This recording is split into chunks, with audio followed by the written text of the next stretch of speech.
Hello, what's up? Sawa ka na ba sa nilagang saging na saba? Marami ka bang saging dyan pero hindi mo alam kung paano ito pagkakakitaan? Pues, ito ang gawin mo at siguradong magugusto nito ng buong pamilya mo at pwede mo rin itong ibenta.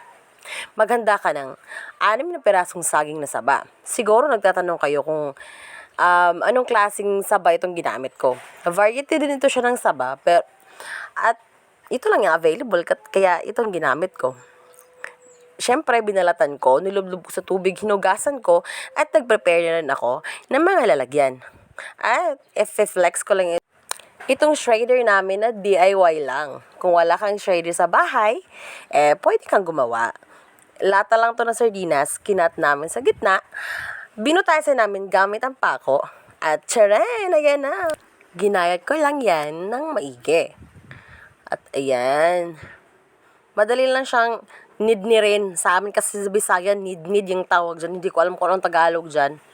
Madali lang siya. Ayan, tapos na.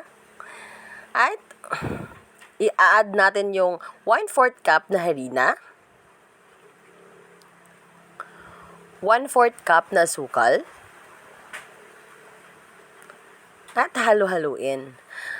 Familiar ba kayo sa bitso-bitso na kamote? Ito, saging na saba ang gagamitin natin. At sarap talaga. Sarap na sarap talaga kayo dito.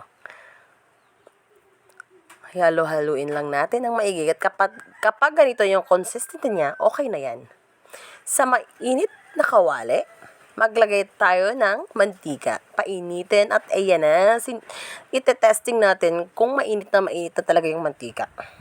At kapag mainit na, syempre, ilulunod natin yung mixture natin kanina. Ipa-flat lang natin siya gamit ang kutsara. At antayan lang natin na mag-golden brown siya. Tsaka natin baliktarin. Subukan nyo rin ito, guys. At sigurado akong masasarapan talaga kayo dito. Pwede nyo rin itong ibenta kung marami yung ginawa nyo. Ayan. Golden brown na siya. At taran! Ito na yung unang luto natin. Wow! Ang sarap talaga nito, guys. Promise! Gawin nyo to.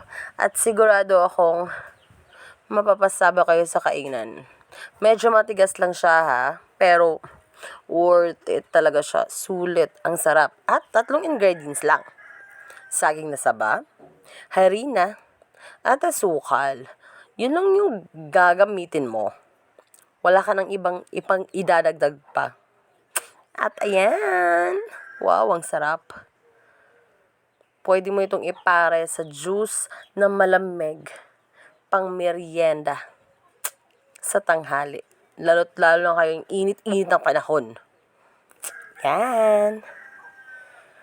At saran, ito na yung lahat. Sobrang crispy niya, guys. Ang tamis niya. Pero kung gusto nyo, dagdagan nyo ng white sugar. Pang coating lang siya. Ayan, nakalinagyan ko ng konting-konti lang kasi matamis niya eh.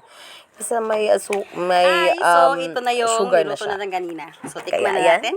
kain na tayo. Thank you for watching. Bye! Sarap!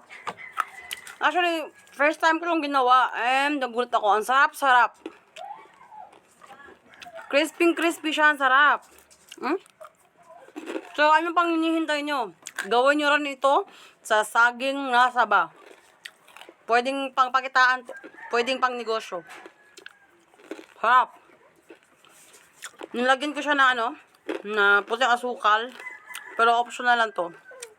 Pwede rin mang hindi mo lagyan kasi matamis na. Sarap niya, oh.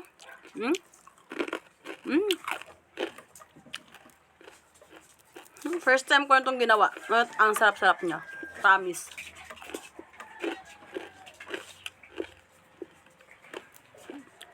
Bukan nyo rin po.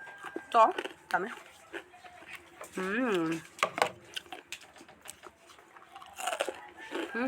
Sarap.